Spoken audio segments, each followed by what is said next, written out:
Avant que l'interview commence, je voulais vous montrer, on était quand même le théâtre de la Tour Eiffel. Alfred nous a respecté. Regarde ce cadre, regarde la tour là. Magnifique ou pas? Franchement, c'est beau. D'ailleurs, avant de revenir à la vidéo, n'hésite pas à t'abonner. Il y a des interviews toutes les semaines, tous les jeudis. Et là, ça commence à être bien. Là, c'est le début du projet, donc abonnez-vous avant que ça perce. Hein. Voilà, je vous le dis, moi. Je vous le dis. Allez, on y va. Je pense que vous allez être choqués de la salle. Voilà, je pense qu'on est bien là. Combien le loyer Une soirée, tu veux une soirée? Ouais. Ah, j'avoue. En fait, la première, j'ai dû payer cash. Et là, la deuxième, je suis en coprod, donc je paye pas. Ok. La première, Vas-y. Ok. pour une soirée. Ah, c'est franchement bien joué. Hein. Gros budget quand même. Ouais, un peu, ouais. Un peu, ouais. J'ai payé en 2 fois. Je vais pas te mentir. Ouais, je peux comprendre. Salut Alfred, Salut Ryan. ça va? Très bien, et toi? Trop bien. Bienvenue sur le média et bienvenue chez nous. Ça fait plaisir. Merci beaucoup. Merci. Tu as rempli ce théâtre grâce à ton projet. En effet, ouais. Drôle un de peu bizarre soirée. à dire, mais ouais, en effet. Ouais, tu as rempli ce théâtre de 500 places, C'est vrai, le théâtre de la Tour Eiffel. Grâce à ton projet, drôle de soirée. exactement. Est-ce que tu veux en parler? Est-ce que tu veux commencer par te J'ai pas très envie présenter? d'en parler. Yes. Allez. Super. Voilà, pour commencer et faire connaître, t'introduire aux gens qui te connaissent pas. Ça va, beaucoup de Présente-toi gens. et ton projet également. Donc je m'appelle Alfred, j'ai 24 ans et j'ai fini mes études il y a 1 an. Et pendant la fin de mes études, j'ai lancé un comedy club, on va dire, qui s'appelle Drôle de soirée, où depuis du coup j'ai reçu beaucoup d'humoristes et en fait tous les spectacles ont lieu dans une salle dans le 15e arrondissement de 50 places. Et à chaque fois c'est complet, donc c'est vraiment trop bien. Et pour les 1 an, donc en novembre, j'ai loué cash ce théâtre et pour faire une édition exceptionnelle et raconter toute l'histoire des 1 an de Drôle de soirée, alimenté par du coup des passages d'humoristes. Parce que je l'ai résumé parce que tu étais là, donc ça va, c'est bien résumé. Ouais. Et en fait, après ce moment qui était vraiment hors du temps, enfin franchement c'était vraiment dingue comme expérience, le théâtre m'a dit bah nous on est chaud de refaire ça. Surtout qu'ils ont envie de remettre du stand-up et tout, donc c'était la bonne occasion quoi. Et donc j'ai dit bah ok, je suis ok pour le faire en mars. Donc je me laissais en gros 3 mois pour faire ce que j'ai fait en 1 an. Donc le défi c'était de faire un spectacle où je racontais un autre truc, où il y avait des autres humoristes et de refaire encore mieux quoi. C'était vraiment le gros défi de faire encore mieux et du coup c'est le 20 mars que a lieu un nouveau spectacle ici, une nouvelle Drôle de soirée. Du coup avec des nouveaux humoristes, une nouvelle trame, un nouveau truc que j'essaye de raconter. Et en fait c'est un peu un moyen pour moi de raconter ce que j'ai envie de raconter sans avoir besoin sans avoir la pression d'être drôle quoi, tu vois. Je laisse les blagues aux mecs qui sont meilleurs que moi à ça, savoir les humoristes, et moi du coup je peux raconter un peu ce que je veux. Et c'est vraiment ce que je kiffe le plus quoi. C'est assez drôle parce que ça fait un moment que je suis ce projet. On a fait un premier épisode l'année dernière. T'es même le premier à avoir parlé de Drôle de soirée, à avoir soutenu, donc merci encore. Non mais j'ai l'œil. Ouais. Ticket Noon, Drôle de soirée. On est là, je vous l'ai dit. Ouais. Mais et il y a combien de temps? Un an et demi? Ça a commencé en novembre 2023 et toi je pense que t'es venu genre en février ou mars 2024, donc ouais, il y a quasiment 1 an. Ok. Et il y a 1 an tout pile, on est en février, je suis con. Oui, donc, oui. Parfait, il y a 1 an. Et en gros, j'ai vu l'évolution. Même nous, on a évolué en fait. Hein. Ouais. Ça s'appelait même pas encore Salut c'est nous. C'était cool. Et j'ai kiffé J'ai voir encore cette le évolution. sticker Ambiance Campus sur mon ordi. Hein. Ouais. Je l'ai, c'est vrai. En plus, c'est le seul, je crois. Ouais. Excellent. Genre vraiment, c'est mon seul sticker sur mon ordi. Magnifique. C'est Ambiance Campus. Merci donc, beaucoup pour ça. Bon. Et tu parlais de cette évolution de ta place dans le truc. Et je l'ai vu aussi parce que à l'époque, il y avait un passage où toi vraiment tu passais au milieu des humoristes. Ouais. Et maintenant, t'as ce truc, t'as pris du recul et t'es vraiment le mec qui fait le lien entre tous. Ouais. Même si t'as ton moment sur scène et tout, je trouvais ça vraiment intelligent de le faire. Bah c'est, je pense, la meilleure décision que j'ai pu prendre dans toute, en vrai, dans pas de ma vie, vas-y, on se calme. Et ma carrière, c'est bizarre de dire ça, mais de ce projet, en tout cas, c'est la meilleure décision. Parce qu'en fait c'est un stress énorme de faire rire des gens et je suis pas spécialement le meilleur à ça, tu vois, et donc en fait de me dire bah je me mets en retrait entre guillemets et je laisse les gens être drôles et moi je m'occupe du reste, je pense que c'était le meilleur truc. Et surtout qu'il y a selon moi je pense qu'il y a plein de gens qui le font pas assez, notamment, tu vois, dans les comédie clubs, il y a des mecs qui lancent des comédie clubs pour jouer. Moi, c'est ce que j'ai fait. Et en fait, qui n'osent pas arrêter parce que pour eux, c'est ça. Enfin, leur comédie club avait pour but de les mettre en avant. Et en fait, je pense que si tu veux... la démarche est un peu bancale. Ouais, parce qu'en fait, tu peux pas être bon dans les deux. C'est pas possible. Genre, tu peux pas être très bon selon moi dans les deux. Genre, c'est soit tu t'organises, tu produis, soit t'es très drôle, mais les deux, c'est vraiment compliqué à combiner. Et donc, en effet, toi, t'étais venu au début, avant même d'en parler, tu vois, avant même de faire Ambiance Campus, t'étais venu. Et en effet, j'étais humoriste, quoi. Ouais, c'est ça. Et en fait, pour faire une bonne blague, mais tu peux prendre un mois à écrire 1 minute de bonne blague, tu vois. Et donc, en fait, moi qui jouais toutes les 2 semaines à Drôle de Soirée, c'est insolent de ma part de dire que tu peux être aussi bon que les mecs que j'invite juste en jouant quelques fois. Donc, je suis très content d'avoir pris cette décision. Je comprends. Ça, on va y revenir plus tard de vraiment la construction de Drôle de Soirée. J'aimerais bien revenir à la base, plus toi qui tu es, parce que une des raisons pour lesquelles j'ai voulu en savoir plus sur ce projet, c'est que déjà, c'est un projet hyper original, qu'on voit pas du tout partout. Et je trouve que en fait, je sais pas comment expliquer, mais tu aimais beaucoup tu le prends très au sérieux, voilà. Et ça, c'est des choses qui me touchent vraiment et qui me parlent. Et donc, déjà, j'aimerais savoir ce que tu faisais avant Drôle de Soirée et pourquoi un projet humour, tu vois, c'est très particulier. En fait, alors moi, donc ce que je faisais avant, j'ai fait des études, j'ai fait une bilicence éco-anglais à Nanterre et ensuite j'ai fait un master à l'EDEC. Tu viens de Paris ? École de commerce, je viens de Paris. Ok. Et donc j'ai fait... en fait, ça fait très longtemps que j'ai envie de monter sur scène. Moi, j'ai fait beaucoup de théâtre. Très longtemps que je me dis, c'est sûr que dans ma vie, je vais faire un spectacle. C'est sûr. C'est officiel, tu vois. Et genre, même avant mon bac, je me disais, dans ma vie, je ferai un spectacle. Je savais pas encore ce que je voulais faire et tout. Humour, potentiellement, mais même pas sûr et tout.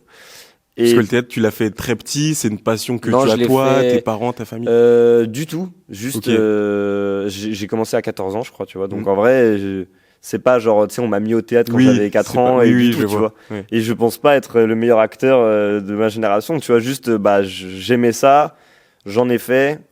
Et après, du coup, j'ai passé le bac. Et je me suis dit, bon, il va falloir que je tente, quoi. Il va falloir que je tente de monter sur scène et tout. Et donc, ensuite, il y a eu le Covid qui a énormément retardé cette échéance, qui m'a un peu rassuré aussi, mine de rien, parce que je me disais, tu sais, c'est tellement flippant de monter seul sur scène que ça m'a permis de retarder le truc. Et surtout, après le Covid, les comedy clubs, ils ramenaient plus des gens connus que des inconnus pour évidemment remettre de l'argent dans les caisses, tu vois. Donc, ça a encore plus retardé. Donc, la première fois que je suis monté sur scène, c'était fin 2021. Ok. Et t'avais quel âge du coup ? J'avais même pas encore 21 ans. Je suis né de fin 2000 moi. Donc j'avais 20 ans et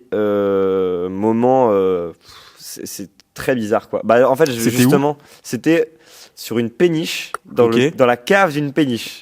Donc visualise dans un truc qui s'appelle Jardin Sauvage qui depuis est un comedy club mais qui a changé de lieu, c'est plus une péniche. En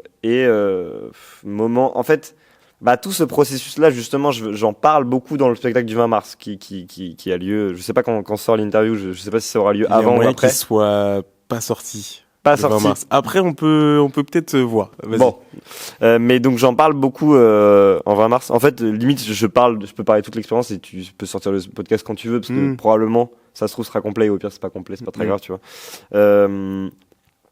En fait, je me rappelle pas de ce moment. C'est un blackout total. Comment tu l'as préparé déjà ce truc ? Est-ce que tu te dis je sais pas, dans 3 semaines je fais mon premier plateau, ok je le fais, ou ça s'est fait un peu par hasard ? Ouais. Tu t'es préparé, c'était. En fait, je me suis dit bon, il va falloir que je me bouge. À ce moment-là, j'étais à Lille, à l'EDEC. Et j'ai fait 4 mois à Lille avant de faire une alternance à Paris. Donc j'avais un slot de 4 mois à Lille. Et à Lille, il y a un truc qui est très connu qui s'appelle le Spotlight, qui est un théâtre à Lille où il y a beaucoup de scènes, de comédie club et tout. Et il y a notamment un micro ouvert, enfin un open mic, comment ça s'appelle, un open mic quoi.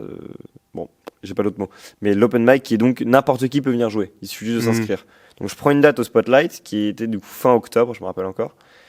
Et avant, je réussis à avoir une ou deux dates dans pareil un open mic. Pourquoi j'ai pas le mot en français? Putain, bon bref. J'avoue, je l'ai pas non plus. Scène ouverte. Scène ouverte. Enfin, putain, Ok. mais c'est fou que tu l'aies avant moi. Une scène ouverte, exactement. Du coup, au Jardin Sauvage, dans cette péniche. Mais tu vois, c'était l'usine. Hein. On avait 3 minutes chacun et on était 15. Mm. Donc 15 humoristes. Ouais, putain. En fait, déjà, en tant que public, tu vois 15 Ce que j'allais humoristes, dire, t'en 15 retiens personnes, aucun. C'est dur. Et 3 minutes, Mm. tu t'attaches à aucun mec, quoi. Mm. Faut être à un Exceptionnel. niveau, Ouais, c'est mais ça. faut être à un niveau extraordinaire pour frapper les gens en 3 minutes, alors qu'il y en a 15 qui passent, tu vois. Mm. C'est impossible. Surtout que c'était évidemment une scène ouverte, donc que des gens qui sont pas très forts, tu vois. Il y a pas Gad Elmaleh qui va s'inscrire Mm. au Jardin Sauvage pour faire 3 minutes, tu vois. Donc en fait, déjà en tant que public, dis-moi honnêtement, est-ce que tu vas dans un truc avec que des gens pas connus et moyennement drôles? Non. Voilà. Tu vois, donc en fait, évidemment que c'est des lieux qui sont très, très durs, presque un peu cruels, tu vois, mais aussi ça permet de faire le tri entre les humoristes motivés et les gens qui ont juste testé comme ça, tu vois. Et donc moi, je teste et blackout total, tellement d'adrénaline, tu sais, c'est un truc que tu prépares, que tu sacralises tellement que c'est un peu comme, j'imagine, toutes les premières fois, tu vois, et qui te tiennent vraiment à cœur. Oui.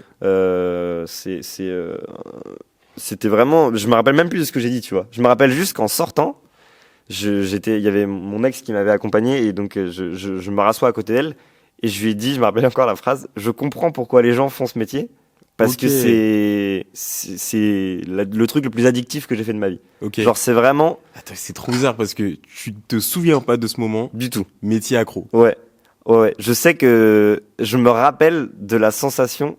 Je prends pas de drogue, j'ai très peu testé de drogue dans ma vie. Je me dis, c'est À part une les champignons. drogue, à part juste de la cocaïne régulièrement. Mais genre, c'est une drogue, mais d'une puissance, mais genre un truc qui te transporte. Tu te dis, mais ouah, t'as un rire, tu dis putain, Ouais, c'est ça. quelqu'un a validé quoi. Mm. C'est bon. Et donc, Et du coup, tu sais même pas si t'as fait rire les gens.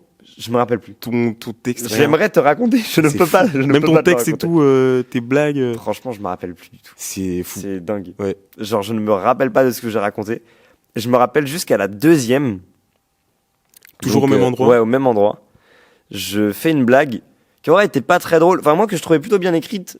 Je me rappelle plus ce que c'était, mais c'était selon moi plutôt bien écrit. Juste, je l'ai très mal dit parce qu'avec le Ouais, stress, et ça tu passe le dis pas. très mal. Ça passe pas, tu bides. Voilà. Mm. Comme beaucoup de gens, mais bon, bref, aucun rire. Et je me rappelle, il y a même un mec dans la salle qui fait genre, oh putain, comme ça. Et genre, je me fais, bon, bah, je vais y aller, hein. J'avoue, tu sais comment tu horrible. rebondis là-dessus. c'est Horrible. Bah, c'est tout qu'en fait, avec le temps, tu réalises comment il faut rebondir à ce genre de truc, tu vois. Ouais, c'est genre, ça. tu réalises que, Avec la bon, bah, c'est juste une blague pas drôle et tout con. Mais si jamais, en fait, le public, il ressent, bah, j'ai vu une interview de Ken Kojandi récemment qui disait le public, il ressent la manière dont tu es. Il est comme tu vois, tu es sur scène. Donc, en fait, si t'es drôle, il va être dans une humeur drôle. Si t'es stressé, il va être stressé. Si t'es en colère, il va être en colère. Donc, en fait, si jamais tu fais une mauvaise blague et que tu dis, bon, alors celle-là, je vous dis tout de suite, je vais pas la garder, c'était la première fois, Ouais, machin. de Les fou. gens, ils rigolent, ils savent que t'es détendu. Bon, voilà, tu vois, genre, t'es pas une machine, quoi. Ouais. Et donc, En fait, quand il y a ce genre de moment, j'ai l'impression qu'il y a un court laps de temps où tu dois être hyper réactif et très bon dans ta réponse. ah ouais, de ouf. Et en fait, presque le public attend de voir si ça va être gênant ou pas. Ouais. Et ça, je trouve, c'est super dur au Ah, début. quoi. vraiment. Ouais. Bah, surtout qu'au début, t'as pas du tout les réflexes. Donc, en fait, tu dis, bon, bah, j'ai bidé. C'est horrible le moment là que je viens de passer. Et vu que tu sais pas comment réagir, bah, limite, tu t'enfonces, quoi. Et surtout que l'humour, c'est tellement cruel et surtout, c'est tellement subjectif. Mm. Genre, je me rappelle d'un sketch que je faisais, je sais plus tellement ce que c'était, mais je crois que je racontais un stage qui se passait mal ou j'en sais rien. Et je jouais un peu, du coup, j'avais joué à Lille. Après mes premières fois, j'étais retourné à Lille et tout.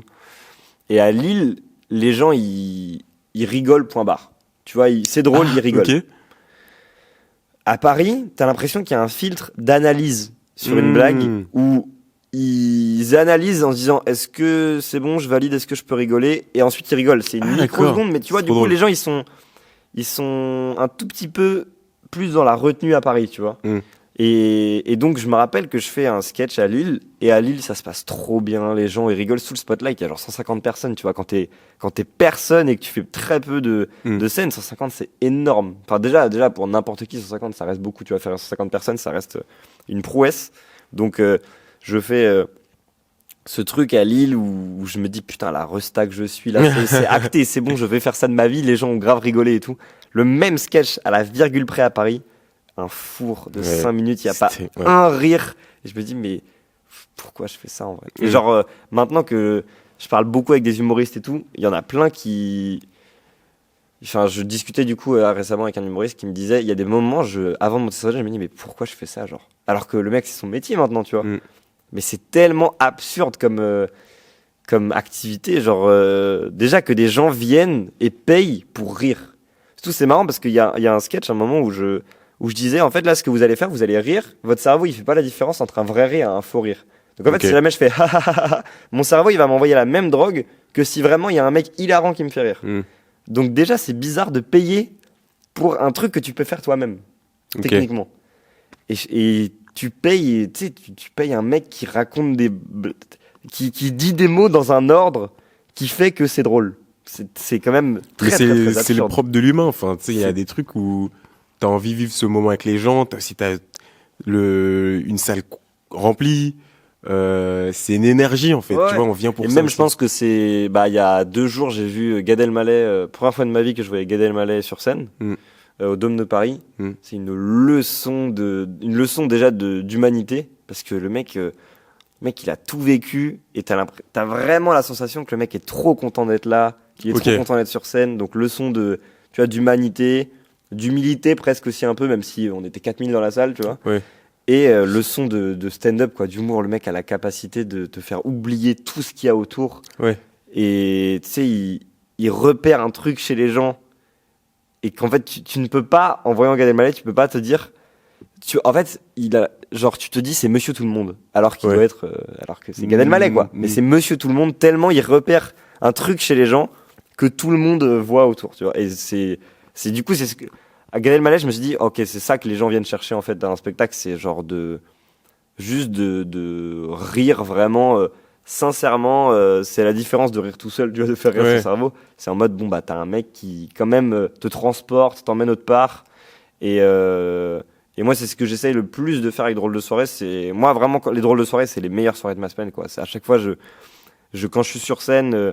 Et que je présente et tout, et que je dis aux gens, moi c'est vraiment le meilleur moment de ma semaine, et mon but c'est que vous passiez le meilleur moment de votre semaine comme moi vous me faites passer le meilleur moment de ma semaine, tu vois. Donc qu'on rigole juste tous ensemble, quoi, on oublie tout ce qui se passe, venez, tu vois, on n'est pas un écran, moi je suis devant vous, tu vois, et genre mon métier c'est pas d'être humoriste, donc par moment ce que je raconte, parfois je parle juste au public sans les faire rire. Je dis, mais désolé, là, c'est pas drôle, mais juste, voilà, on est entre humains, donc, tu vois, je discute. Et en vrai, c'est un moment qui, quand même, surtout aujourd'hui où je suis le premier content, je suis le premier addict, mais tu vois, écran où ça dure 30 secondes, t'es lassé et tout, de dire aux gens, bah, on va s'asseoir pendant 1 heure, rire, juste simplement, tu vois, c'est quand même. Parfois, je me dis, tu vois, on parlait en off de ce que t'apportes entre guillemets à la société ou au monde entre guillemets, tu vois. Toi, t'as des projets qui apportent plein de trucs aux gens. Et en fait, moi, selon moi, ce que j'apporte, c'est au moins on passe 1 heure à oublier, tu vois, l'horrible quotidien qui nous est proposé dans les médias.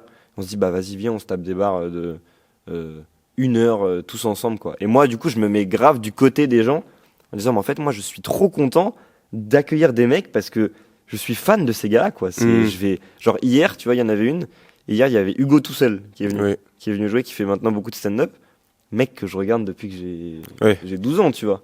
Et genre, il est parti il y a 12 ans aussi, mais ça, c'est une autre histoire. Il est parti il y a 12 ans. Non, je rigole, je dis n'importe quoi. Il est parti il y a longtemps. Internet, en tout cas. Ouais, de ouf. Oui, mais tu vois, mec que je regarde depuis très longtemps. Et je me dis, bah, putain, en vrai, j'ai réussi à rencontrer ce mec-là. Là, aujourd'hui, genre... je regardais trop ce qu'il faisait, et là aujourd'hui, bah juste je me tape des barres devant lui, tu vois. Mais en vrai, là-dessus, il y a pas de secret. C'est tu fais des bons events de stand-up, tu vois. C'est aussi ça. Bah, et je l'ai vu beaucoup. Quand je suis venu, tu vois, pour la partie il y a 1 an là. même moi j'étais extérieur à ça, mais je sentais que t'accueillais bien les humoristes, que tu faisais en sorte que tout se passe bien, que ce soit génial pour eux, et que ce soit dans les conditions géniales d'attente, de moments sur scène, etc. Et en fait,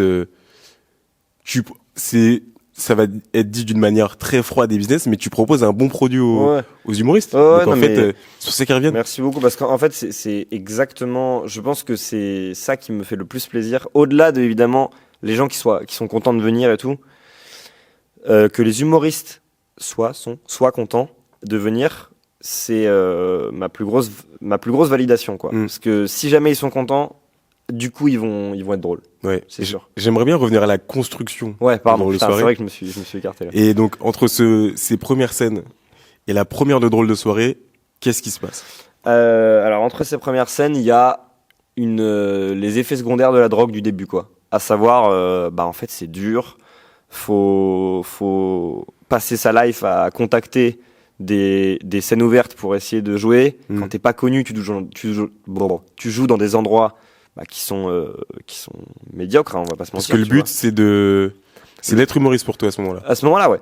À ce moment-là, vraiment, c'est de vivre du stand-up, de jouer Paname, Fridge, tu vois, d'être dans les plateaux. Paname, Fridge, ouais. Exactement, ouais, des comedy clubs très connus à Paris. Comedy club, ouais, pardon. Et en fait, tu vois, à terme, mon but, c'est de rôder toutes mes blagues pour faire un spectacle. Ok. C'est le but de beaucoup d'humoristes. Il y en a aussi qui se disent, moi, je vis très bien avec 10 minutes que je joue continuellement. C'est vrai qu'il y a une économie de fou en fait à Paris, tellement c'est développé. Parce qu'en fait, maintenant, il y a tellement de possibilités de jouer que tu peux avoir un salaire avec 10 minutes de blague, tu vois. Mais il y en a plein qui ont l'ambition d'un spectacle, et notamment, moi, c'est ce que j'avais. Et tu t'ancres plus dans une légende, entre guillemets, enfin, tu sais, d'avoir ton vrai une heure, pourquoi pas le passer.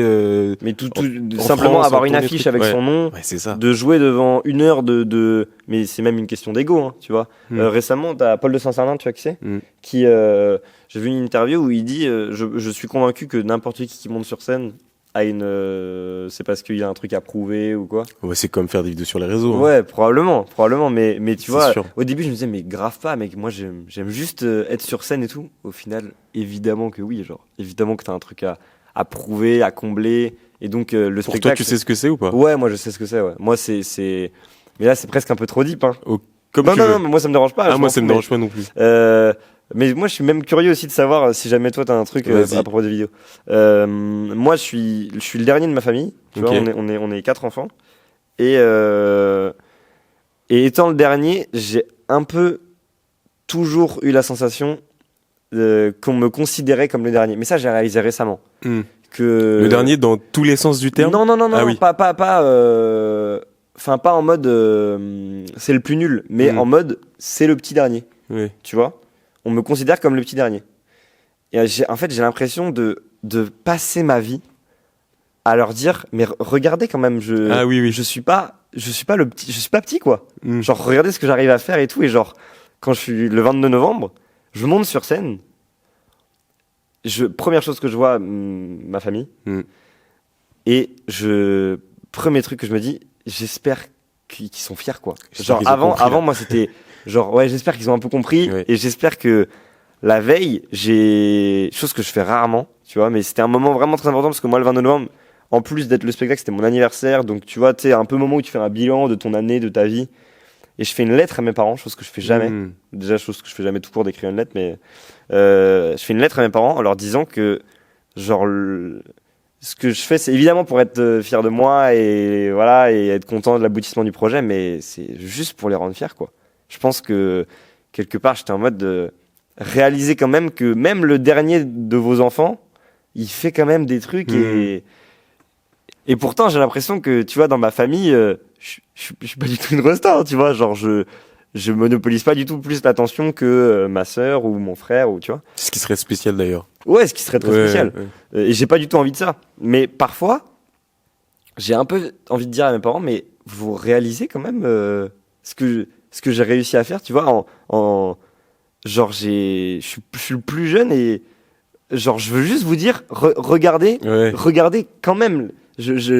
je me suis bougé le cul, quoi, tu vois. Ouais. Et en vrai, mes parents sont, j'ai remercié parce qu'ils me soutiennent à mort là-dedans et il y a aucun moment où, alors même que, tu vois, après j'ai fait des études et tout, tu vois, je me suis pas lancé direct là-dedans, voilà, mais il y a aucun moment où ils m'ont dit, bon, prends un CDI quand même et à côté fais ton hobby, tu vois. Ils m'ont tout de suite soutenu, c'était les premiers à venir et tout, donc en vrai, ça j'ai vraiment de la chance. Mais et toi, t'as une raison Ouais, derrière. je sais très bien. Je te dirai à la fin, Ok, si ça te dérange vas-y, pas. vas-y, très bien. Très bien. Mais Du coup, pardon, ouais. Donc, entre drôle de soirée et ce moment-là, donc je fais beaucoup de scènes. Et en fait, je me rends compte à quel point c'est dur, tu vois, d'être pas connu dans ce milieu. Et en fait, au bout d'un moment, j'écrase, je me dis, bon, j'en ai marre là. Genre là, vas-y, j'ai pas. après combien de temps? Après, quasiment un an, tu vois. Ok. Je me dis, bon. Un an quand même. Ouais, je tiens à peu près un an. Mais faut tenir plus longtemps pour arriver dans les frites et les Panames, tu vois. Donc, et donc, je me dis, bon, allez, je fais une pause et je reviendrai quand j'aurai vraiment un truc dont je suis fier, un truc écrit. Donc, en fait, entre-temps, j'écris un spectacle entier, pas que de blagues, une espèce de... Sans le confronter aux gens. Sans le confronter. En fait, j'écris toute une trame et dedans, je sais qu'il y a des passages de stand-up, mais c'est pas que du stand-up. Ok. Tu vois. Ok. Et je me dis, bon, il va falloir que je reteste mes blagues, quoi. Et je me dis, sauf qu'il est hors de question que je le fasse dans un environnement où je me sens pas bien. Donc je vais créer mon lieu. Ah, génial. Et on verra bien, tu vois. Donc je crée Drôle de soirée et concours des circonstances de ouf. Drôle de soirée. D'où vient ce nom? Parce que tu vois, on aime bien parler des choses comme si c'était évident, mais Ouais. tu sais, rien que trouver un nom. Je ne sais même pas d'où ça vient. C'est vrai? Genre récemment, je me suis posé pour réfléchir comment j'ai trouvé ce nom. Je ne sais pas. Ok. Je ne peux pas te dire. Trop Tu drôle. vois, je sais pas, ça a dû être une évidence, sans doute un truc.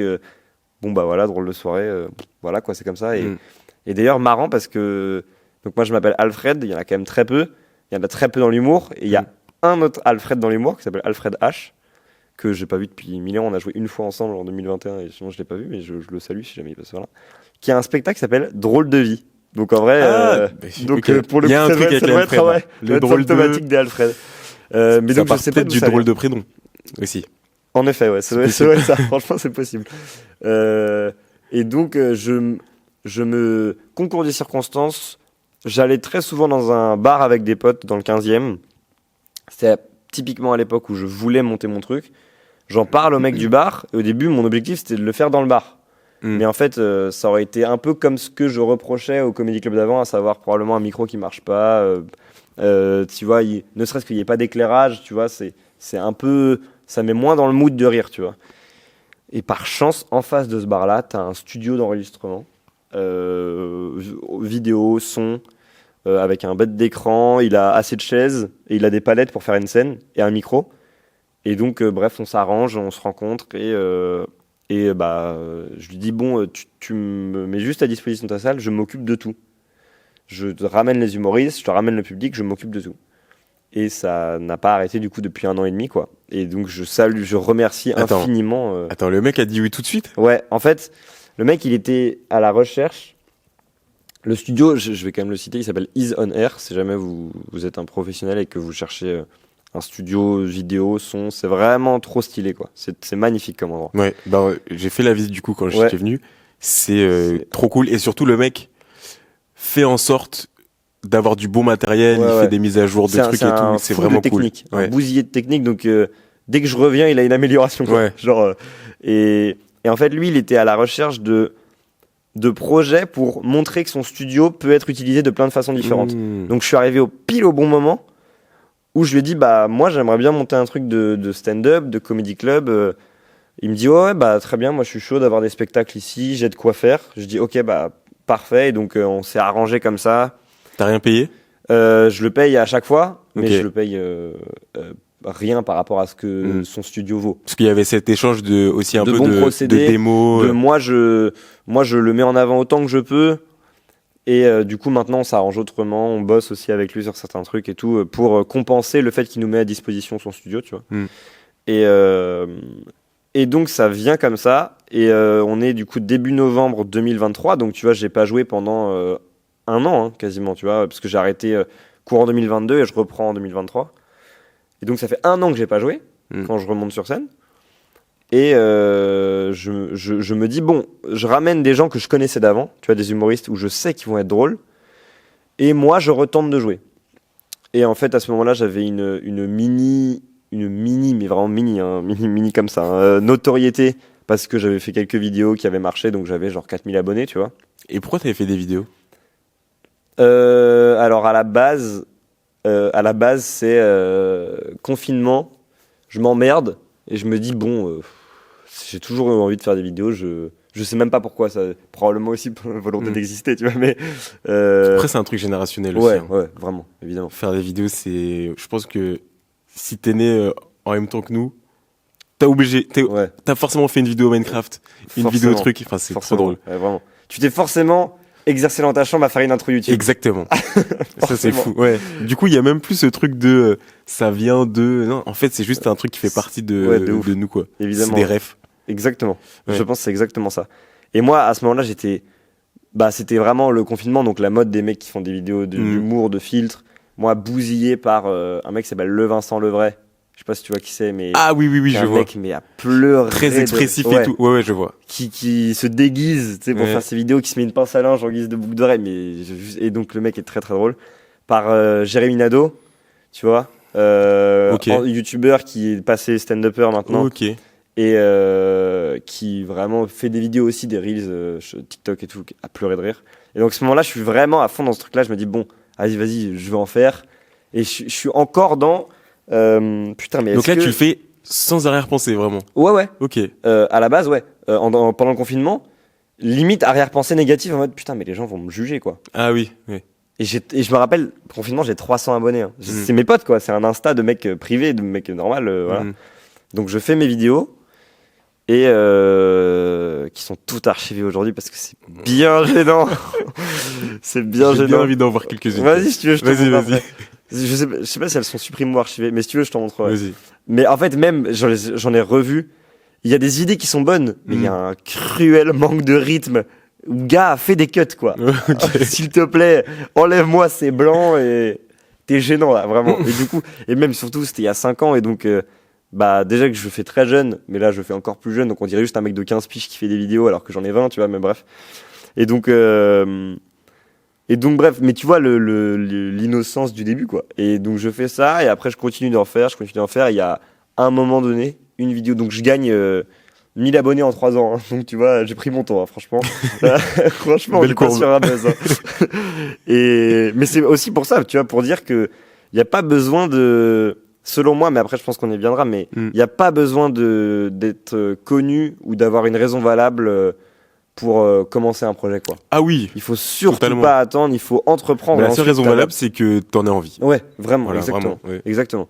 Et du coup, en 2023, donc je fais une vidéo qui fait 1 million de vues, qui fait 2 millions de vues. Je crois que c'est comme ça que je suis tombé sur toi.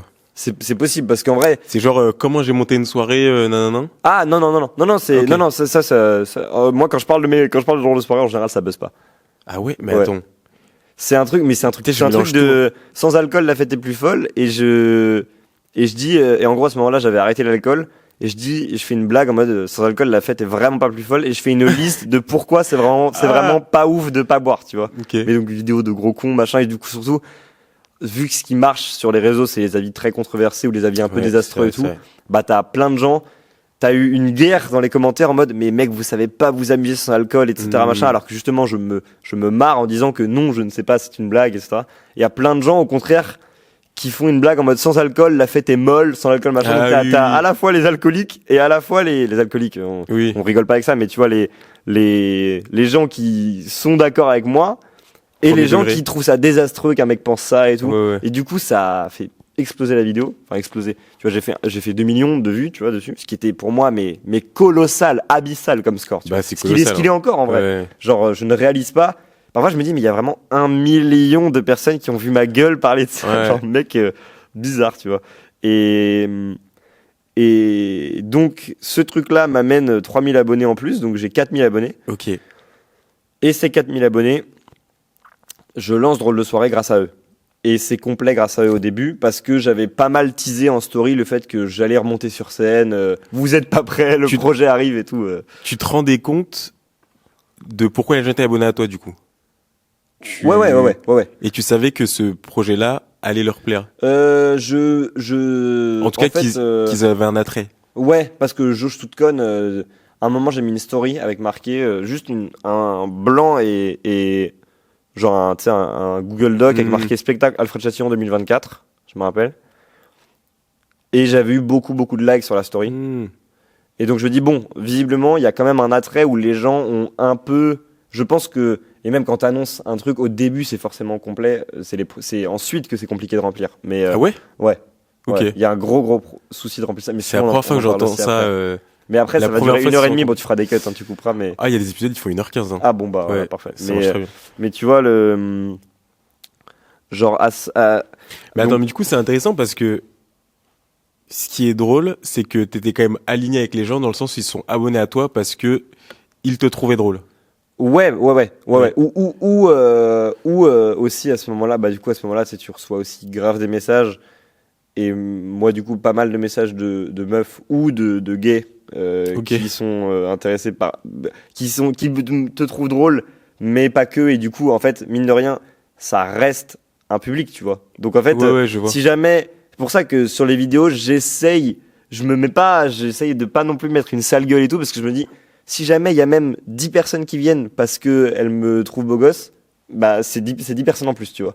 Donc, en fait, c'est tout con, hein, mais en vrai, ça reste. C'est pour ça que, en fait, pour moi, si tu fais des vidéos sur les réseaux, soit faut être très drôle, très intéressant, ou très beau. Moi, je suis pas très drôle, je suis pas très beau, et je suis pas très intéressant, donc j'essaye d'avoir un peu D'avoir des les trois, d'avoir un peu des trois, tu Un vois. peu des Et trois. voilà.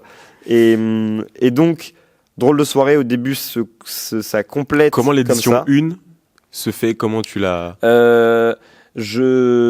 Donc je rencontre le mec de la salle en début novembre et je me dis très bien, bon, je suis né le 22 novembre, je me dis ce sera le 22 novembre, ce sera prêt le 22 novembre, je vais faire ça ce jour-là.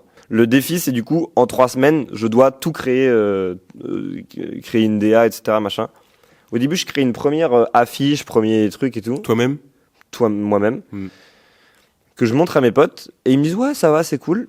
Et il y a un de mes potes qui montre ça à sa meuf qui est en école de design. Elle dit ça pue la merde. Mais ça pue la merde. Genre vraiment, c'est horrible. Faut Après- surtout pas que tu sortes ça. Après, c'est bien parce que t'as fait une V1 sur laquelle on peut s'appuyer. Tu Ah vois. ouais. En gros, t'as proposé un truc existant quand même.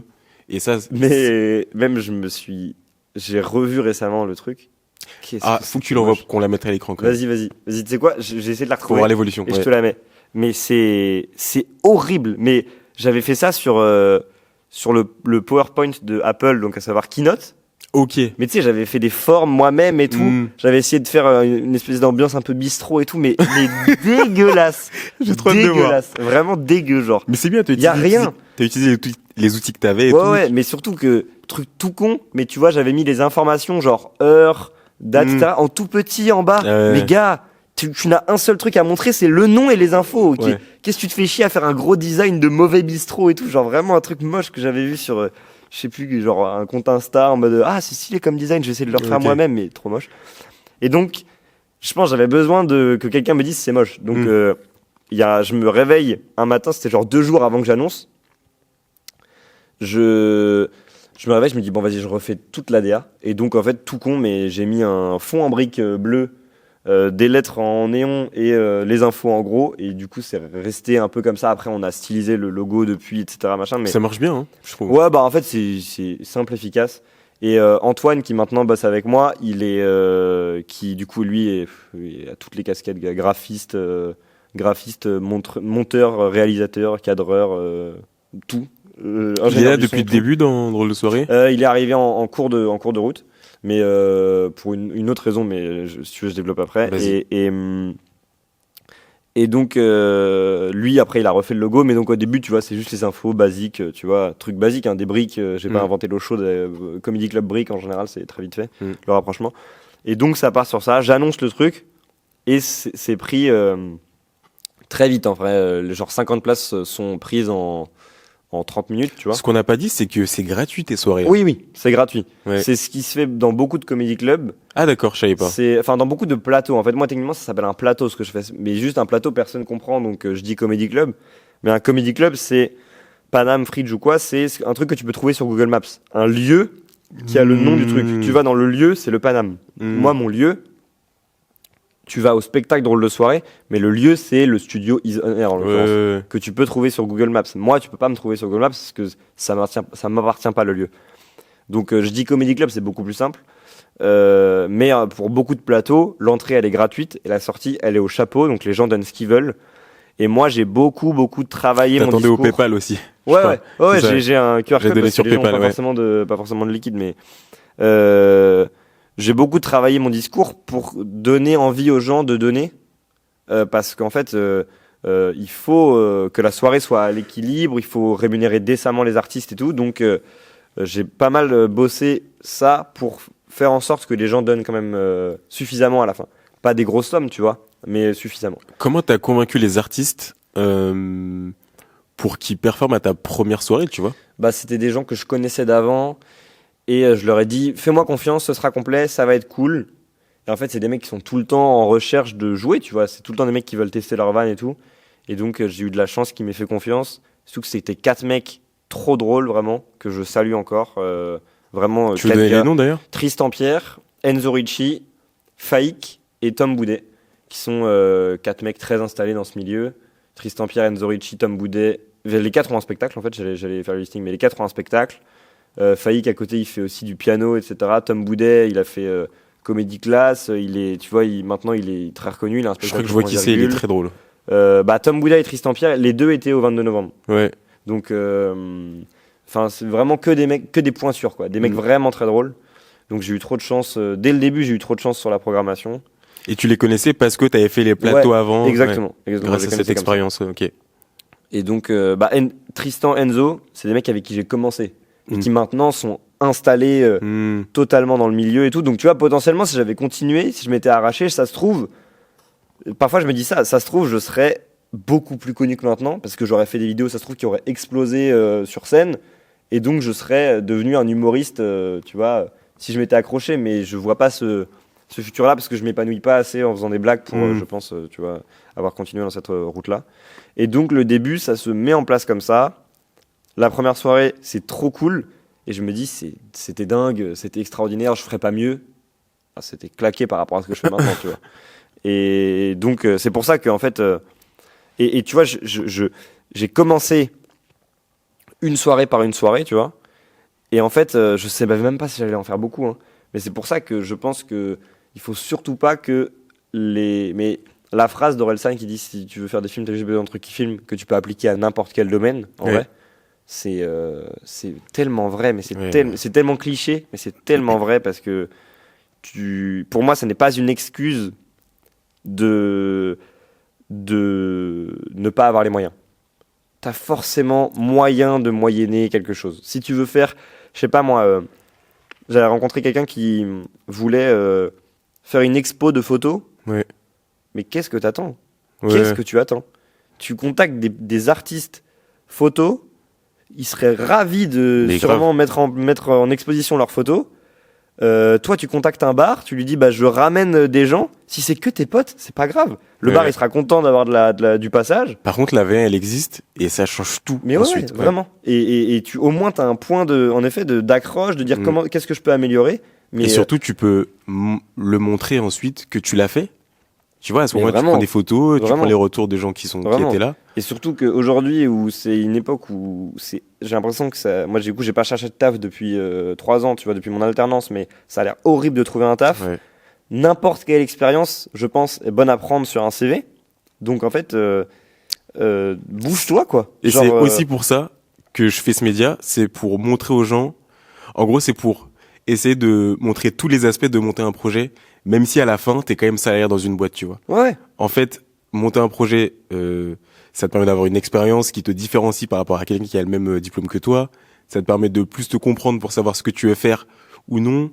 Ça t'élève aussi personnellement. Ouais. Mais vraiment, moi c'est comme ça que j'ai été pris à l'EDEC, je pense. Tu vois, qui est quand même référencé comme une bonne école. Ouais, une des top écoles de commerce en France. Ouais, à peu près, ouais. Mais tu vois, parce que j'ose pas dire que j'ai fait une très bonne école, mais donc, oui, c'est référencé comme une bonne école quand même. Et je suis arrivé, j'avais pas des bonnes notes à Nanterre parce que je travaillais pas et tout. Tu dois passer un examen d'anglais et un examen de logique qui s'appelle le Taj Mahal, que beaucoup de gens du coup vont connaître probablement. Le Taj Mahal, c'est en vrai un truc que j'ai travaillé et en vrai un truc où j'étais pas mauvais là-dedans. Et donc j'ai eu une très bonne note au Taj Mahal, mais en fait, ça référence pas trop non plus parce que j'étais persuadé d'être admissible à l'EM Lyon et pas à l'EDEC. Et en fait, j'ai pas été du tout admissible à l'EM et j'ai été pris à l'EDEC. Okay. Et à l'oral, je suis arrivé et en fait j'avais un CV pas mauvais parce que en parallèle de mes études j'avais fait un stage, j'avais pas trafiqué mais j'avais dit à Nanterre faites-moi une convention de stage, j'en ai besoin machin. Et donc en parallèle de mes études j'avais fait un stage de 6 mois. Ok. Chose que personne n'avait dans une boîte qui revendait des produits. Voilà. Et un truc hyper vague mais tu vois un stage, un truc de 6 mois, j'avais 20 ans. 6 mois et une bi-licence en vrai c'était très rare tu vois. Donc en fait ça montrait que j'avais un peu fait des trucs. Et je pense que mon CV m'a sauvé, tu vois. Ouais, dur à dire, mais vous avez une phrase de rap conscient. Et genre du coup, c'est pour ça que je pense que c'est toujours bon à prendre d'avoir fait un projet. C'est jamais une mauvaise idée. Mais vraiment, c'est jamais une mauvaise idée, quoi. Ouais. Et moi, je comprenais pas pourquoi il y avait pas plus de gens qui disaient faites des trucs, quoi. Faites des choses, entreprenez, pas au sens de créer une entreprise, mais plutôt soyez entreprenant en mode soyez proactif. Quoi. Attendez pas que ça vienne, ça ne viendra pas. Donc n'attendez pas. Ça viendra jamais. Genre, Par contre, ça peut venir à toi si toi tu fais ne serait-ce que la version la plus claquée, mais si toi tu fais un pas, exactement. C'est genre ça ne peut pas venir si jamais tu fais rien, tu vois. Et donc c'est pour ça que moi je suis très content aujourd'hui, tu vois. Moi je gagne pas encore d'argent. Et j'espère pas tarder à le faire, mais avec une boîte de production que j'ai montée à côté, et pas avec le Comedy Club en lui-même. Mais je suis très content de pas forcément gagner d'argent là et de me dire j'ai pas retrouvé ton chemin. Ouais, déjà. voilà. Je sais que c'est là-dedans que je vais faire ma vie, tu vois. Ouais. Et tout ça part juste d'un truc où je voulais refaire des blagues, je voulais refaire 10 minutes de blagues dans un environnement qui me terrifiait pas trop, donc j'ai monté Drôle de soirée et maintenant je sais que c'est ça ma vie, tu vois. Et mais tu vois, les projets les plus connus, c'est, tu vois, monter une chaîne YouTube ou faire des vidéos ou faire un compte photo ou machin, mais fais-le. Ouais, même, tu prends des photos à l'iPhone aujourd'hui, tu peux monter un compte photo cool. Vraiment. Et ça peut même être ton truc qui te... qui te différencie. Qui te différencie. Complètement, genre. Ah, c'est toi qui fait les photos à l'iPhone, t'es trop fort. Complètement. Enfin, un milliard de trucs. Et moi, j'ai beaucoup de mal avec je pense le mal de notre génération, c'est la flemme ou un peu c'est peut-être un peu mal dit, mais je vais expliquer, le manque d'ambition. Je trouve qu'il y a plein de gens qui se complaisent. Tu peux très bien te complaire dans le fait de rien faire à côté de ton travail. Ça, il n'y a pas du tout de souci, tu vois. Si ton travail te plaît, tant mieux. Vraiment, il y a tellement de gens qui se plaisent pas dans leur travail, mais je pense que plein de gens auraient envie de faire des trucs, mais on la flemme, ou tu vois, se disent en vrai ça marchera pas. T'en sais rien. Tu n'en sais rien. Et même si ça marche pas, s'il y a que tes potes, c'est déjà ça, quoi. Et t'aurais appris beaucoup plus sur toi, et c'est sûr que ça te fait avancer dans ta vie. Ouais. Moi, tu vois, mais t'es le premier bon exemple, quoi. Genre, tu kiffais faire des vidéos, t'as fait des vidéos, ça marchait, maintenant t'en vis. Ouais. T'es la meilleure personne pour le dire, tu vois, et pour du coup c'est trop bien que tu puisses mettre en avant des gens qui suivent un peu cette voie-là aussi. Mais et toi, du coup, t'as fait dans le truc que les gens aujourd'hui, avec qui les gens s'identifient le plus, c'est savoir faire des vidéos parce que c'est tellement facile aujourd'hui maintenant que voilà. Tellement facile de faire des vidéos, je veux dire pas de. Je suis le premier à dire que c'est pas facile de percer, hein, mon gars. Mais genre, j'ai un peu de mal avec les gens qui se bougent pas assez par rapport à ce qu'ils ont envie de faire. Ouais, c'est surtout ça. Ouais. Si t'as pas envie de te bouger, si t'as pas d'idée ou quoi, te force pas à en avoir une, on s'en fout, tu vois. C'est plutôt, si t'as un truc, t'aurais envie de faire un truc, mais que tu le fais pas, vraiment, moi, ça me désole, quoi. Mais c'est tout le but de ce média, c'est de montrer que, en gros, c'est pousser les gens qui ont peur de le faire en montrant ceux qui l'ont déjà fait. Ouais. Et en creusant comment eux l'ont fait, comment eux ils ont trouvé leur chemin, tu vois. Ouais. Mais c'est surtout que je trouve cool, c'est que tu mets pas en avant des Meta ou des Amazon, quoi. Non. Tu vois, il y a pas besoin d'avoir on est matrixé par le succès, genre. Oui, Et il n'y a pas besoin d'avoir un énorme succès pour se dire que c'est quand même une réussite, tu vois. Genre, aujourd'hui, je remplis pas l'Olympia, et pourtant, je considère que mon projet est sur le chemin de la réussite. Les projets que tu mets en avant, c'est quand même des gens qui se sont bougés et qui aujourd'hui sont satisfaits de leur truc et tout. Et ils en sont fait, épanouis dans leur vie, ouais. ouais, et Ouais. c'est pas parce que tu fais pas. J'ai une flopée de vidéos jour 2 pour faire 1 million d'euros en 2025. Mais mon gars, mais tu sais ce que c'est qu'1 million d'euros? Ouais, et surtout, ça veut rien dire. Mais ça ne veut rien dire. Qu'est-ce que tu vas.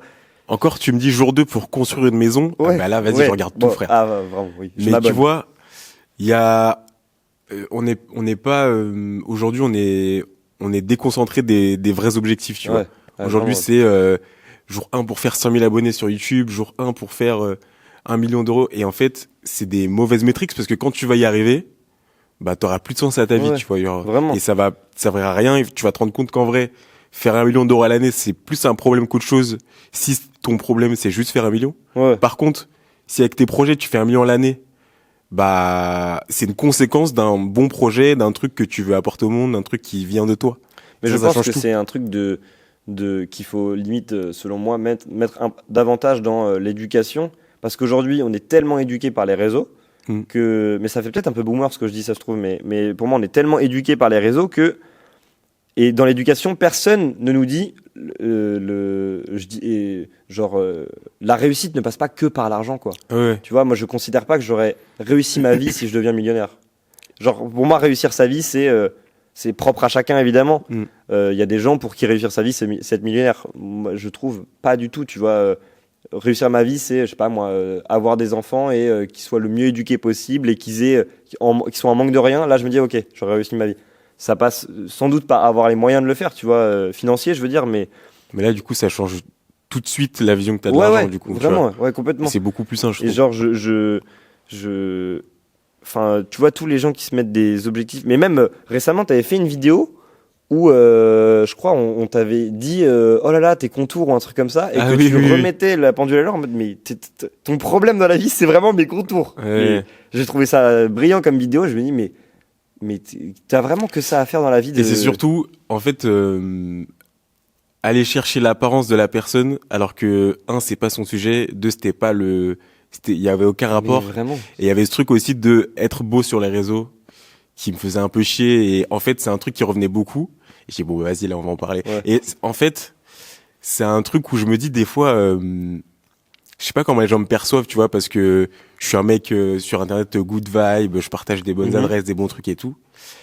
Et de l'extérieur, des fois, j'ai peur que les gens se disent que je suis une coquille vide ou que je suis un peu simplet et tout, alors que je pense avoir plein de trucs à offrir aux gens. Et je me dis, ah bah vas-y, parler de ce sujet-là. J'ai une vision intéressante, je vais le montrer aux gens. Et ils l'ont grave bien pris, tu vois. Il y en a même qui sont excusés. Ah ouais, c'est vrai. Ceux qui ont commenté ce truc-là, ils sont venus s'excuser et tout, ils ont plus compris le truc. Ah ouais, putain. Et je me suis dit, ah ça c'est ok. Trop stylé. Ça c'est génial. C'est marrant, tu penses que c'est quoi toi ton image, genre l'image que tu renvoies, tu penses que c'est le good vibe, mais au-delà de ça, genre. C'est très compliqué à. Aujourd'hui, je sais même pas encore et je sais pas si je saurais un jour de manière très précise comment les gens me voient. Mais je trouve que c'est bizarre de poser la question si tu rencontres quelqu'un qui te reconnaît, tu dis bah comment tu me vois par rapport à toi. Surtout quelqu'un qui vient te voir, j'imagine, dans la rue, c'est qu'il a forcément une bonne image de toi, quoi. Tu vois. Mais genre moi je pense que du coup vas-y, j'avoue, dis-moi. Je pense que t'es un mec qui entreprend, genre et qui s'est motivé. J'essaie de trouver une expression moins vulgaire que se sortir les doigts du cul, mais j'en ai pas là pour l'instant. Mais genre un mec qui s'est vraiment motivé et qui réussit, en fait qui prouve que je trouve que t'es un des rares mecs qui prouve que c'est possible, tu vois. Genre parce que Lena Situation qui réussit, je trouve pas que ça rend le truc quand je vois Lena Situation, je me dis pas que ça pourrait être moi. Jamais de la vie, tu vois. Elle est beaucoup trop haute, beaucoup trop loin. Mais en gros, pour le coup, Lena, c'est quelqu'un que je suis encore beaucoup et que j'ai beaucoup suivi, enfin que je suis depuis toujours en fait, depuis que qu'elle est sur Internet. Et pour le coup, elle, je trouve que c'est quand même pas mal tangible parce que on a vu toutes les étapes. Ouais, mais Tu vois. je sais pas, moi j'ai vraiment Mais je grave comprends. du mal à m'identifier à une meuf qui a autant de succès. Tu vois ce que je veux dire? Ouais. Genre qui le monde lui mange dans la main. Tu vois des articles où elle fait gagner 10 millions à Dior, ou je dis sûrement Ouais. c'est sûrement une énorme C'est là, je dis, mais en gros, ouais, je sais plus si c'était encore le cas en 2024, mais je crois qu'en 2023, c'était la créatrice de contenu lifestyle la plus prolifique au monde, enfin qui crée le plus de valeur. ouais, c'est c'est- fou, ouais. c'est fou. Et en même temps, ça, en gros, j'imagine que c'est pas ce qu'elle s'est dit. Je veux être là. Non, par contre, c'est une conséquence de Ouais, tout ouais. ce qu'elle voulait apporter. Ouais. Et Ouais, c'est complètement. ça qui est cool. Mais je pense que, genre là où je dis, toi, tu rends le truc tangible, c'est que t'as l'air d'être un mec, enfin, du coup, te connaissant un petit peu plus que juste l'image des réseaux. Ouais.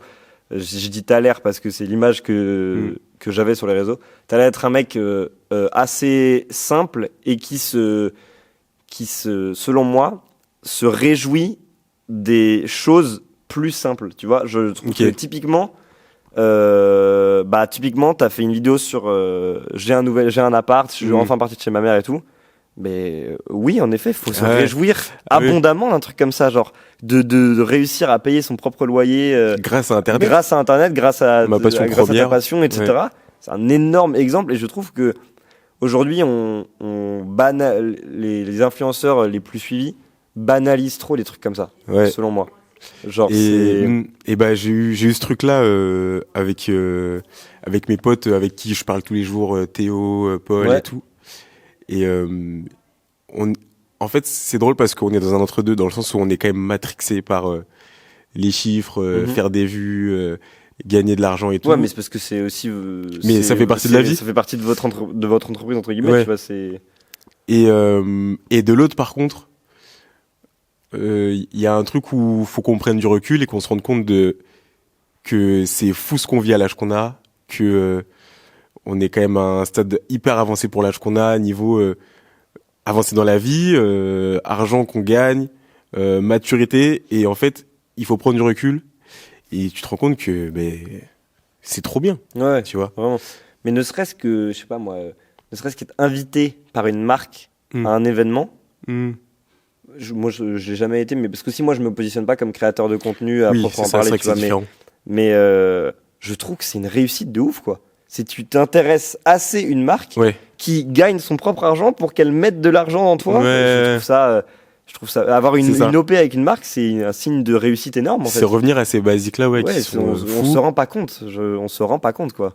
Ce qui fait par contre que, en fait, ce qui est génial, c'est que du coup, comme tu remets tout ça à sa place, tu vis beaucoup mieux le quotidien, même si t'es ambitieux.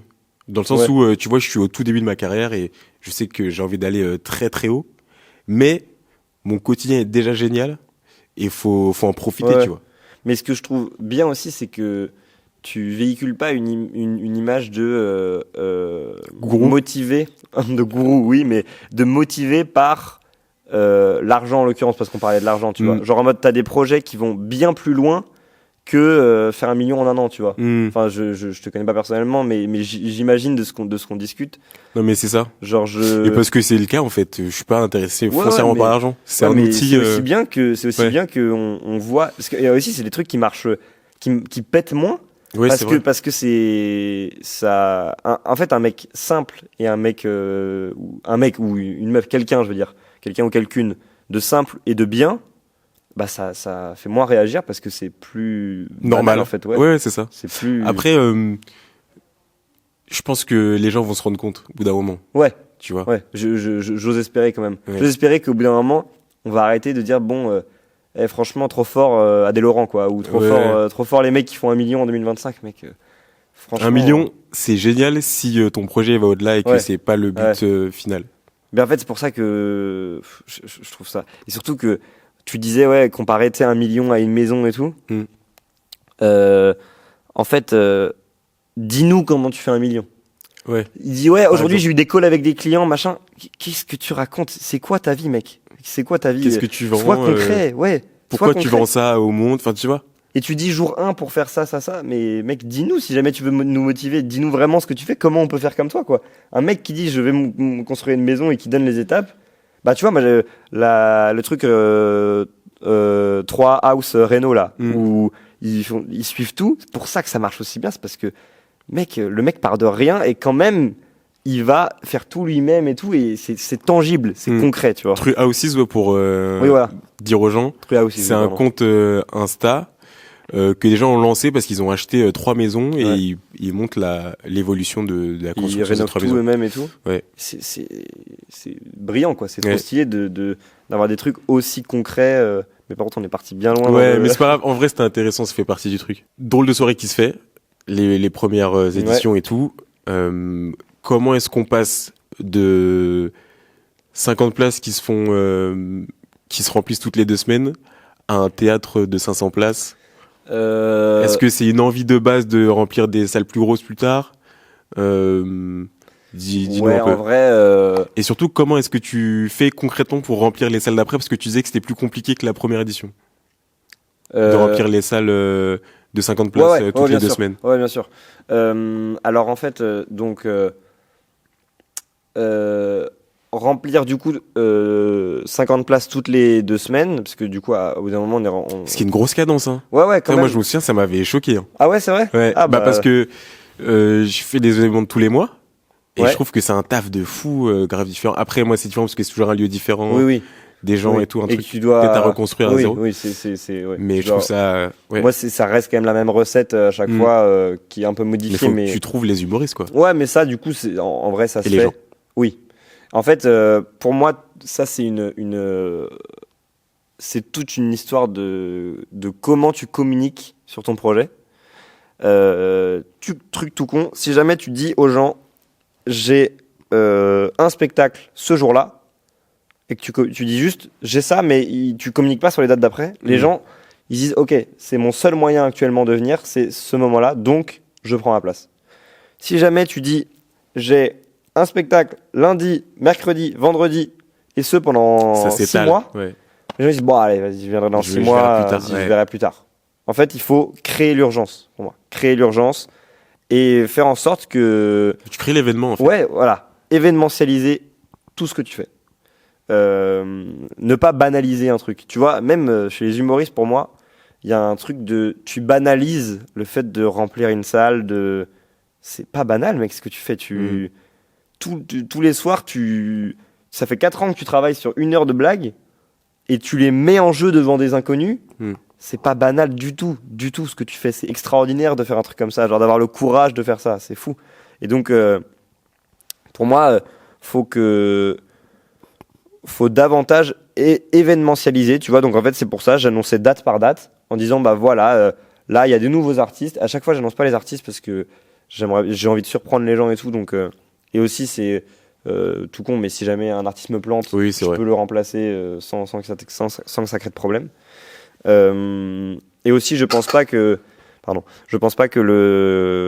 si jamais je veux convaincre quelqu'un qui est pas forcément fan de stand-up, si je lui dis viens voir Fad Lebrook, qui vraiment est un mec hilarant, Fad Lebrook que je salue, Fad, qui prendra pas du tout mal que je l'ai cité, qui est vraiment un mec extrêmement drôle, mais qui est pas un mec très connu, parce que le stand-up c'est pas encore ultra mainstream. Et bah je sais pas si ça motive les gens, tu vois, de dire ah putain bah je me rue sur cette place là, alors que si je leur dis vous inquiétez pas, faites-moi confiance, vous allez vraiment passer une bête de soirée, et qu'ensuite quand je suis sur scène je leur dis je suis trop content d'accueillir le prochain, il est vraiment trop fort et c'est un mec que vous auriez pas forcément l'occasion de voir ailleurs que ici, donc faites du bruit pour Fad Lebrook. Et bah là du coup Fad Lebrook il est bien mieux accueilli parce qu'il a pas une attente sur ses épaules, oui. Et donc Fad, je te salue. Si jamais vous êtes encore là, allez voir Fad Lebrook, qui est vraiment très très drôle. Et donc c'est un peu pareil avec tous les humoristes, tu vois. Vu que j'essaye de ramener des gens que je trouve vraiment très très drôles, très forts, mais qui sont pas encore suffisamment connus pour remplir des grosses salles, et ben en fait ça sert un peu à rien de les annoncer, tu vois. Et aussi comme ça, je capitalise pas moi sur leur notoriété. C'est moi, je me démerde.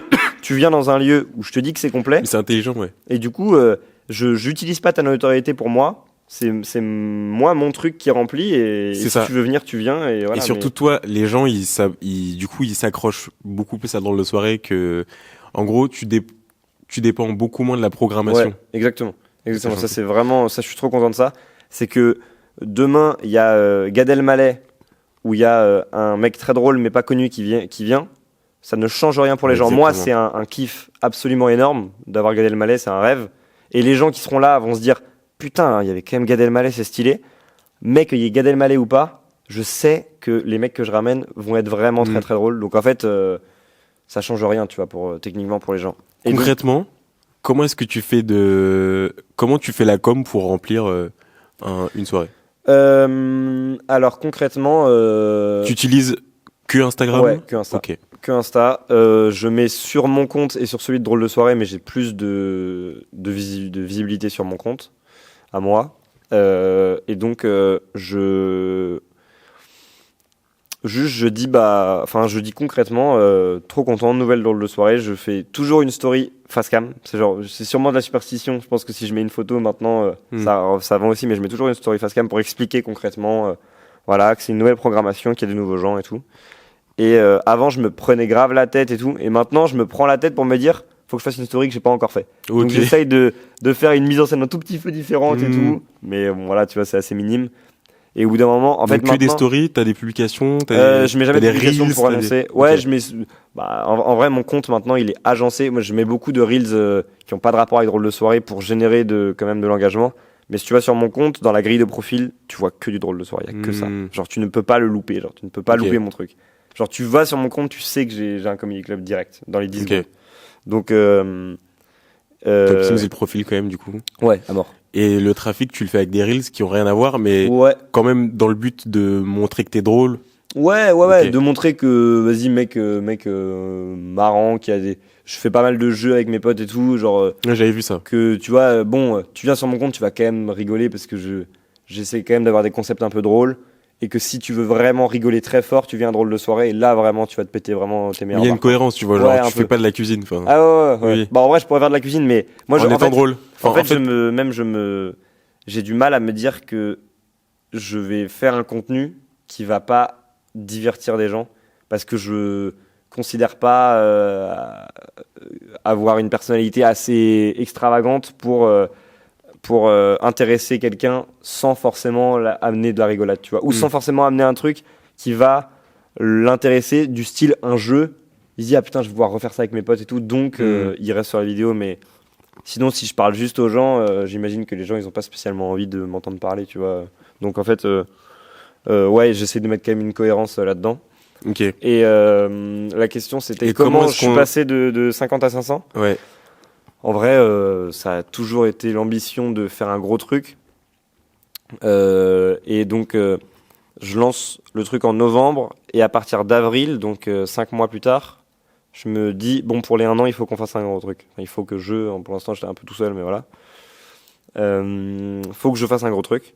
Donc, je contacte plusieurs théâtres, notamment le théâtre de la Tour Eiffel. Je le visite. Je me dis, bon, vas-y, c'est trop bien. Et tu les contactes concrètement, Mail, tu mail leur dis quoi classique. dedans Je leur dis que j'ai monté un comedy club, que c'est toujours complet, que j'ai Depuis un l'ambition an. de faire Ouais. les 1 an. Non, parce qu'à ce moment-là, on est en avril, donc c'est complet pour Ah 5 oui, mois. purée. Et j'ai envie de le faire pour les 1 an en novembre. Ok. Je pense vraiment que ça va être complet, que ça va être bien et tout. Et en fait, au bout d'un moment, si tu payes, ça me dérange pas. Hein. Oui, c'est vrai. Mais voilà, relou si je paye et qu'on est 10, voilà, relou. Et donc, je lance la communication du 22 novembre fin juin, donc je me laisse 5 mois pour remplir en sachant qu'il y avait l'été et les JO au milieu. Donc C'est les vrai. gens sont pas forcément en ouais. priorité novembre. Donc en fait, mi-septembre ou fin septembre, donc 2 mois avant, je prends un coup de flip énorme où genre j'avais même pas vendu 200 places, tu vois, sur les 500. Ok, 2 mois avant. Ouais. Ok, donc Donc en 3 mois, en 3 J-60. mois, j'ai vendu 190 places, je me rappelle. Ok. 190 places. Et donc je me dis, Il en reste 300 à faire en 2 je mois. me dis bon, là il va vraiment falloir que je me bouge le cul parce que j'ai pris un coup de flip, je courais, je pensais qu'à ça, je pensais qu'à la salle vide. Je me dis putain, ça va être vide, ça va être vide, ça va être vide. Horrible, je faisais des rêves où je rentre. Bah, c'est la première chose que j'ai dit sur scène le 22 novembre où vraiment je fais un rêve Et je relève la tête, il y a que mes parents dans la salle. Il y a personne et c'est des Ouais, vraiment. Vas-y, mon chéri. Vraiment. Merci maman, tu fais plaisir. Mais du coup, tu vois, bon, c'est juste une sortie familiale au théâtre et j'ai juste réservé le théâtre, quoi. Mais le théâtre est génial, par contre. Franchement, ça tue. Et j'ai ramené des mecs vraiment drôles juste pour vous deux, quoi. Et donc, gros coup de flip. Donc je me dis, bon, allez, là, je charbonne, je ne m'arrête pas. Tant que je m'arrête pas de faire des vidéos, j'ai charbonné. Et c'est là que j'ai pris. Donc ta stratégie pour remplir les places, c'était de faire des vidéos sur Instagram. Et en fait, à chaque fois que je gagne les abonnés, un peu beaucoup d'abonnés, je fais une story et je remets la pendule ou l'église au centre du village en disant, je fais des vidéos, c'est très bien, mais moi, ma vie, c'est drôle de soirée. Et en l'occurrence, tu veux voir une drôle de soirée, tu viens le 22 novembre et tu vas vraiment passer la meilleure soirée de ton mois, quoi. C'est une soirée géniale. Franchement, je suis très satisfait du résultat que ça a été. Et donc, je m'efforce à toujours de rappeler aux gens que vous pouvez venir à Drôle de Soirée, c'est mieux que mes vidéos, quoi. Vous allez vraiment kiffer. Et à ce moment-là, j'ai de la chance, c'est que les vidéos marchent enfin. C'est quoi les vidéos que tu fais? Pourquoi c'est celle-ci? Avec un de mes potes qui s'appelle, connu sous le nom de Placide sur les réseaux, qui en vrai, personne ne le sait, mais c'est pas son vrai prénom, il s'appelle Théo. Enfin bref, donc avec Théo, on fait des vidéos. Putain. Encore un Théo, en effet. On fait des vidéos où on trouve un concept de deux meufs qui s'appellent Les Tricheuses et qui font un concept d'impro, mais en fait, on pense, nous, que c'est leur concept, mais en fait, c'est un concept d'impro très, très, très connu.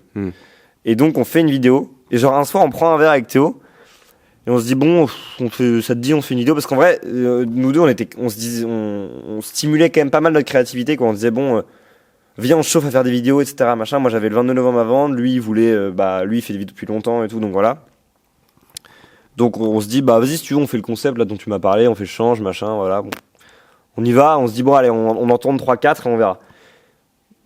Buzz, mais vraiment, genre. Ouais, je suis tombé maintenant, limite, on m'a appelé le mec de change dans la rue, tu vois. Alors que de base, c'est pas moi, tu vois. Et donc, bref, ça. Et ce truc-là, en fait, quand Instagram a compris que tes vidéos, elles pouvaient intéresser les gens, ensuite, elle met en avant toutes les vidéos. Donc, j'ai une série de 6-7 vidéos qui ont toutes fait 500 000 vues ou plus. Génial. Et donc, grâce à ça, j'ai pris 15 000 abonnés.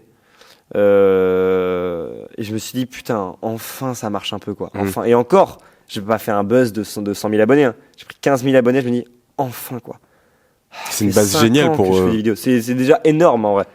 Pour remplir des places de 50 dans l'année. Et donc j'ai charbonné, toujours en rappelant le 22 novembre, en leur disant, il reste plus beaucoup de place, machin, on est à X% de remplissage, etc. Toujours en documentant, en disant, moi je suis tout seul derrière, hein, donc venez, machin et tout. Et j'ai vendu 300 places en octobre. En octobre? Ouais. Juste le mois d'octobre? Ouais. Putain. Donc début novembre, T'as dû casser ton crâne. Ouais, vraiment. Littéralement à 22 jours du truc, enfin le dernier jour d'octobre ou le 1er novembre, c'était complet. Génial. Et donc vraiment, j'ai passé 21 jours où j'étais là, on est bien. Ouais. Vraiment là, on se réveille une bonne journée, quoi. Où je me disais, putain, j'ai pas le souci du remplissage, j'ai que le souci de faire un bon spectacle. Et ça, Et comment tu fais un bon spectacle? Ça, j'ai un peu cette exigence où je me dis, je ne monte pas sur scène si je suis pas content de ce que je vais proposer. Ça se voit d'ailleurs. Genre, ah ouais, j'ai vraiment senti que tu avais mis de l'énergie, que tu l'avais pris au sérieux, que tu t'étais bien préparé aussi. Et tu nous as vraiment respecté, vraiment. Ah putain, c'est adorable. Merci beaucoup. Vraiment bravo. C'est vraiment trop gentil. Ça me touche beaucoup. C'est vraiment, genre, je mets toute mon âme dans le truc, quoi. Mais vraiment, tout ce que j'ai, je le mets dedans. Et donc, en fait, le but, c'est compliqué à expliquer, en fait, sans le voir. En fait, mon but, c'était de raconter une histoire et que les humoristes viennent alimenter l'histoire à chaque fois. Donc, que le public rigole beaucoup grâce aux humoristes, mais qu'il soit aussi transporté dans une histoire, dans de l'émotion, dans, tu vois, le truc, c'était, je me disais, en fait, la vie, c'est pas que rigoler, quoi. Donc, je suis pas obligé de faire un spectacle où les gens font que rigoler. Tu peux aussi avoir d'autres sentiments que rigoler et pourtant passer une bonne soirée. Et donc, en fait, mon but, c'était vraiment, moi, qui me considère pas comme le mec le plus drôle, je me dis, vas-y, c'est pas grave, je vais faire tout ce qu'il y a en dehors d'être drôle. Donc, je peux véhiculer des émotions autrement, tu vois. Donc, mon but, c'est de raconter toute une histoire Et chose où j'étais vraiment content du résultat, mais je te dis, je me rappelle, j'avais tellement d'adrénaline. Ah, pareil, tu te rappelles plus trop là? Ouais, franchement, je me rappelle pas de grand chose. Ça a été filmé quand même? T'as des souvenirs de ça? Ouais. Tout est filmé. C'est bien. Donc, heureusement. Mais vraiment, c'était un aboutissement, quoi. C'était dingue. Et après ça, le théâtre eux-mêmes étaient choqués de comment ça avait marché. Il y avait standing ovation et tout. Ils se dit, franchement, c'est rare qu'il y ait autant d'ambiance. Donc c'était fou, vraiment fou. Et donc après, je rencontre le directeur du théâtre qui me dit qu'il aimerait bien en refaire. Je dis bah ok. Et donc on se fixe sur une date qui est en mars, donc le 20 mars prochain, si jamais la vidéo est pas encore sortie. En tout cas, si jamais c'est sorti, machin, voilà. Bon, en tout cas, le 20 mars, il y a un nouveau spectacle ici, et le thème c'est un peu comment faire mieux. Enfin, comment c'est bien ça. Comment réussir à faire mieux. Mais pas forcément comment faire mieux que le 22 novembre, c'est comment réussir de manière générale à faire mieux qu'avant, tu vois, mentalité Kaizen un peu. Fioré, le mot est sorti, le bingo est rempli. Mais tu vois, c'est très... En fait, je raconte une toute autre histoire. Les humoristes, pareil, viennent faire leur taf d'être très drôles. Et moi, du coup, je peux me permettre de raconter plein de trucs. Et je suis vraiment trop content du script que j'ai écrit. Je pense vraiment que c'est mieux que le 22 novembre, selon moi. C'est plus mature. Et je suis vraiment trop satisfait, quoi. C'est genre un vrai show. J'ai trop hâte de remettre ça. Trop bien. Ça donne envie. De profiter davantage. Parce que bah, toi, tu seras là, t'as 2 places. Hein. Merci beaucoup. Je te l'ai déjà dit. Ah ouais? Ouais, je sais pas si je te l'ai dit. Bah, t'as 2 places, t'es dans le carré or. Qui est genre là, je crois. Excellent. Donc, on est bien accueillis. Magnifique. Et donc, bref, j'ai vraiment très hâte. C'est un peu, tu vois, comme si ce que j'avais à raconter de un peu le passé d'humoriste, etc. C'était en 2 actes, quoi. Tu vois, j'avais besoin de 2 spectacles, je pense, pour tout dire. Et un peu comme un album, en vrai, hein, tu vois. Et donc là, bah, je pense que j'ai un peu tout dit. Et le projet d'après, c'est essayer de faire une tournée, essayer de faire des drôles de soirées dans toute la France. Le rêve, c'est de le faire en van. Vraiment, le rêve, tu vois, de faire plein avec de ton vidéos équipe et bah, mon équipe, on serait 2-3. 2 Ouais, bah, quand même, hein. Mais ouais. Les gens qui... Bah, du coup, j'ai un pote que je connais depuis très longtemps, qui s'appelle Antoine et que je salue. J'espère qu'il regardera. Putain, si tu regardes. Ouais, il y a moyen. Si tu regardes, envoie-moi un message pour me dire que tu regardes. J'espère qu'il a regardé. Qui, du coup, de base, est un excellent vidéaste, excellent photographe, que je connais depuis très longtemps. Et donc à un moment je lui dis bah t'es chaud de venir. Non, je crois que c'est lui qui me contacte en plus, enfin qui m'envoie un message en me disant ce serait possible de venir filmer des trucs à Drôle de Soirée, même pas forcément pour exploiter tout, juste filmer. Et je dis bah tu peux filmer tout ce que tu veux, moi j'ai aussi besoin d'un photographe, donc si tu veux prendre des photos.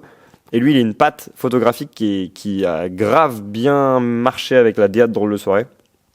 Donc c'est parti de là, il a pris des photos, puis il m'a aidé à faire la vidéo de teaser du 22 novembre. Puis sur le 22 novembre on a vraiment travaillé sur une DA à mettre sur l'écran, etc. Ensemble. Et après ça, du coup, on a monté une boîte après le 22 novembre pour accompagner les artistes, les produire peut-être à l'avenir. J'en parlais avec lui, c'est trop malin parce que c'est un truc qui n'existe pas dans le stand-up. Bah, ça existe, mais selon nous, pas forcément fait de la bonne manière, en tout cas de notre manière de voir les choses. Donc... Vous allez avoir tout le monde en plus. Hein. Bah, tous ceux qui veulent débuter. Tu peux expliquer concrètement Ouais. Alors en fait, la boîte, elle se divise en 2 parties, on va dire. La première, c'est du coup l'accompagnement d'artistes purement, donc sur leur direction artistique, pour que moi, mon objectif, c'est que si un mec bosse avec nous, il joue jamais dans une salle qui n'est pas pleine. Il y a pas une drôle de soirée qui s'est pas faite à guichet fermé. Il est hors de question que je bosse avec un artiste et que il remplisse pas, il bénéficie pas de la petite expérience que j'ai pu engendrer grâce à ça. Donc les accompagner dans leur DA, dans leur affiche, leur teaser, leur concept vidéo, etc. Tout. Travailler vraiment avec eux main dans la main pour avoir une belle image, tu vois, que Insta ne soit pas qu'un moyen de donner ses dates, mais soit aussi vraiment un prolongement de leur spectacle, que ce soit niveau image, niveau humour, etc. Tu vois, tout. Qu'on ressente vraiment la DA de l'artiste. Et à côté, il y a aussi production audiovisuelle. Donc lui, il est vraiment très très bon. Il est très très bon derrière une caméra, quoi. Antoine, c'est un monstre. Et donc, il y a plein d'artistes qui, eux, ont envie de, tu sais, créer des projets de fiction, créer des projets de vlog, de la captation de spectacle et tout. Et du coup, nous, on se positionne aussi sur ça.